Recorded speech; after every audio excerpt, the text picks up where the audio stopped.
How the B sound got its letter. It was a wild night.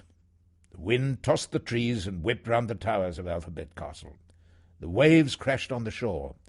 The animals huddled together in their burrows, and the seagulls found whatever shelter they could. It was dark in Alphabet Castle, too. Despite the whistling wind, Lucy and Sam were fast asleep, and the Alphabet King was snoring in his bed. Even the pencil guards, who should have been patrolling the castle, were snoozing, all except Blunt. He was downstairs in the castle kitchen, quietly helping himself to bread, butter, and bananas. He thought this was just the night for a midnight feast, as no one would come looking for him. Then he would explore the castle and see what he could find. Suddenly Lucy was awake. She had heard a strange noise and was scared. "Someone is here in the castle," she thought. Then she heard the noise again. "Sam, wake up," she whispered. "I think someone is opening the door of the Alphabet King's room." Sam sat up.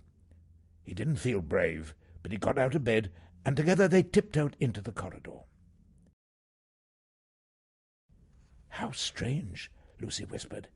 "It's Blunt. What's he doing?" "He's got a bag tied round his waist," replied Sam. "And he's going into the king's bedroom." "What are you doing, Blunt? Why are you doing it in the middle of the night?" Lucy asked. She felt sure that Blunt was up to something, again. "I'm trying to clear up your mess. That's my job," Blunt replied, looking away because it wasn't actually true. The Alphabet King sat up in bed. "What's going on?" he demanded grumpily. "Children, why are you up in the middle of the night? And what are you doing here, Blunt? What's that you're carrying?" "It's a bag, Your Majesty," replied Blunt.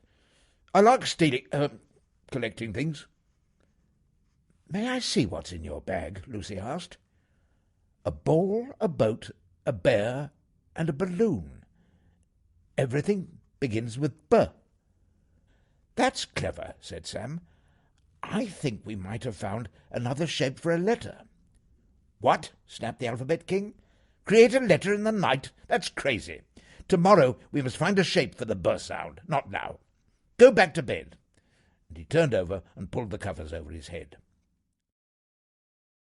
But Sam jumped up onto the bed.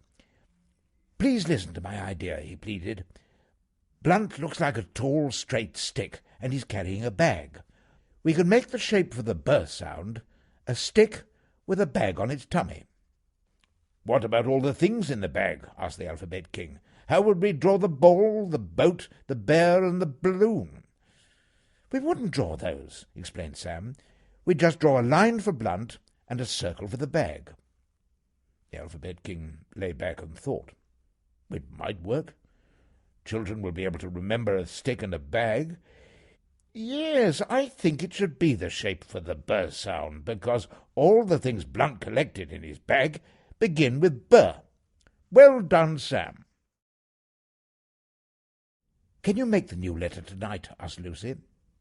"I don't see why not," said the Alphabet King, all cheerful now. They made their way down the dark corridor to the workroom. Blunt followed. He was worried that if he ran away now, his punishment would be worse. The book of letters was on the desk. "I declare that this letter shall be called B," the Alphabet King said. Then he wrote the letter B with his blue pen, because B is a consonant, and in Alphabet Castle consonants are always blue. While the king was making this magic, Blunt whispered to Lucy, "Is it going to be scary?" "No," replied Lucy, "but usually there's a bang." "Now let's see what the book can make as a capital letter, for starting sentences and names," said the Alphabet King, his moustache twitching. He wiggled his fingers over the book, then made a pulling movement with his hands, as if he was stretching the letter. Nothing happened. Suddenly there was an enormous bang. Blunt jumped with fright into Sam's arms. Several guards burst into the room, panting. "It's all right," said the king. "We're just making letters." He opened the book of letters, and there was the big B. "What a great capital letter," said Lucy.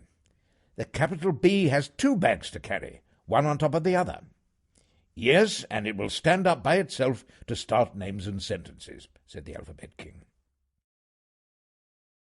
"We will write the B so that it can hold hands with the letters next to it," said the Alphabet King, using his magic finger to draw the letter. "Start with the lead-in line, take it up to the top of the stick, and then down again. Then up and round the bag. The lead-out line comes back under the bag and flicks out to join the next letter. The important thing to know is that the stick comes first and then the bag." The royal painter made the picture straight away. "Capital B stands on the red carpet in the living room, with its head reaching the attic. The little B's stick reaches into the first floor," declared the king. "Now it's time we went back to bed. Tomorrow will be another exciting day." Blunt heaved a sigh of relief. It seemed that the Alphabet King had forgotten about what he did. After all, it was the middle of the night.